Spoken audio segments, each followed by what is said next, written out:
Look down at your feet. What you're wearing right now is the result of 10,000 years of human history. Wars, revolutions, class struggles, and fashion scandals. Shoes are not simply protection from the ground. They are one of the most revealing symbols of power, status, and freedom that humanity has ever created. A slave could not wear shoes. A peasant walked barefoot. A king wore slippers with golden buckles. One glance at a person's feet was enough to tell you instantly who they were, where they came from, and what their life was worth. Today, let's find out how a small piece of leather on a human foot became one of the great symbols of civilization. The oldest shoe ever found is approximately 10,000 years old. It was discovered in a cave in Oregon, USA. It was a simple sandal woven from grass and plant fibers. No heel, no sole structure, just a braided pad tied to the foot with a cord. But scientists are confident that footwear appeared even earlier. Organic materials simply didn't survive. How do we know? Through bones. About 40,000 years ago, the bones of the human little toe began to change. They became thinner and weaker. This is a sign that people stopped putting full weight on all their toes when walking, which means they had started wearing something on their feet. 40,000 years. Shoes are older than writing, older than the wheel, older than farming. In ancient Egypt, sandals were woven from papyrus and palm leaves. Egyptians were pragmatic. In a hot climate, closed shoes were unnecessary. Protecting the sole from burning sand was enough. But even then, footwear was a privilege. The pharaoh wore sandals with curled toes and golden ornaments. A servant carried a spare pair behind him. The ordinary farmer walked barefoot. In ancient Greece, sandals were worn by everyone, from philosophers to soldiers. Socrates walked barefoot even in winter. It was his personal philosophical statement, a demonstration of contempt for material things. Alexander the Great, by contrast, wore richly decorated footwear and insisted his sandals be polished to a shine before every battle. But it was the Romans who truly revolutionized footwear. Rome created the first standardized military shoe in history, the caliga. These were heavy leather sandals with thick soles studded with iron hobnails. They provided grip on any terrain, protected the foot, and lasted for years. A Roman legion could march 30 kilometers a day in them across any road in the empire. This is also where Emperor Caligula got his name. As a child, he lived in a military camp with his father, and the soldiers jokingly nicknamed the little boy Caligula, meaning little boot. The name stuck for life. But here's what is truly astonishing. Romans did not distinguish between left and right shoes. Both caligae were made in the same symmetrical shape. Think about that. The greatest army in history marched in identical, interchangeable footwear. In medieval Europe, shoes told you more about a person than any words could. The most striking example is the poulan, also called the crack hole. These were shoes with extraordinarily long, pointed, upturned toes that were fashionable in the 14th and 15th centuries. The longer the toe, the higher the wearer's status.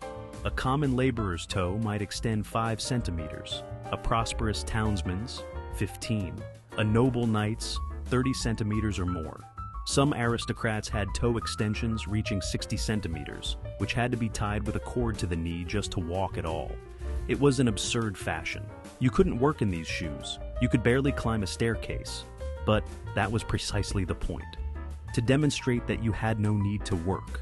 Luxury as proof of idleness. The church condemned this fashion furiously. The Pope called such footwear the devil's claws. French kings periodically banned long toes for commoners. It was declared a privilege of the nobility. But fashion proved stronger than royal decrees. It was also during this period that the heel made its appearance. And here, we find one of the most unexpected facts in the entire history of footwear. Most people assume the heel was invented for women. That is the complete opposite of the truth. The heel was invented by Persian warriors around the 10th century. The reason was entirely practical. When a rider stands in the stirrups, the foot needs a firm anchor point. The heel prevented the foot from sliding through the stirrup, a difference that could mean life or death in battle. Through Persian ambassadors and traders, the heel reached Europe at the end of the 16th century. And the first to adopt it were men, aristocrats and military officers. The heel added height and gave the figure an authoritative silhouette. Portraits of Louis XIV, the French king famous for his love of luxury, are full of shoes with high red heels. A red heel was literally a legal privilege of the French aristocracy. Wearing red heels without the king's permission was a violation of the law. Women began wearing heels later, adopting the male fashion. By the 18th century, the split had occurred. The men's heel became lower and more stable, practical. The women's heel became higher and narrower, decorative. Until the mid-19th century, every shoe was made by hand. A single cobbler spent several days on one pair. Shoes were expensive, carefully maintained, and passed down through families. The poor wore other people's used shoes, literally walking through someone else's life. In 1858, American inventor Lyman Blake patented a sewing machine for shoes. For the first time in history, footwear could be produced at scale. Prices dropped dramatically. What had once been a luxury became available to everyone. It was also at this moment that left and right shoes finally appeared. Until then, as we mentioned, shoes were symmetrical. Factories could now afford to make differently shaped lasts without significantly raising the cost. At the same time, another quiet revolution was underway. In 1839, Charles Goodyear discovered the process of rubber vulcanization. Rubber no longer cracked in cold or melted in heat. Within a few decades, this would lead to an entirely new category of footwear, the sneaker. In 1868, the British Liverpool Rubber Company released the first shoe with a rubber sole and a canvas upper. They were called plimsolls and were worn exclusively on the beach and during sports. These were the world's first sneakers. In 1917, American company Converse released the All-Star basketball shoe. In 1936, Adolf Dassler made a pair of running shoes for Jesse Owens at the Berlin Olympics, and Owens won 4 gold medals right in front of Hitler. That was advertising no one could have dreamed of buying. But the real revolution came in 1971. Phil Knight and Bill Bowerman were working on a new shoe sole and couldn't find the right tread pattern. One morning, Bowerman was staring at his wife's waffle iron, and the idea hit him. He poured rubber directly into the waffle iron. The pattern was perfect. Nike was born. Today, the global sneaker market is worth more than $100 billion a year. Rare pairs of Air Jordans sell at auction for tens of thousands of dollars. Shoes have become art, investment, and cultural phenomenon. Shoes have traveled from woven grass to million-dollar works of art.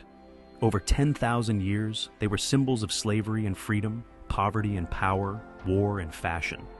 They told a person's entire story. Without a single word, the slave walked barefoot, the king walked in gold, the warrior walked on heels. The philosopher walked barefoot, by choice. Every era created its own footwear, and every pair of shoes tells the story of its time. The next time you pull on your sneakers or shoes in the morning, remember, you are wearing 10,000 years of human history.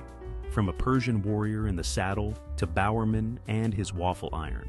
From a pharaoh trampling his enemies underfoot to Jesse Owens winning in front of the entire world. All of it, right there on your feet.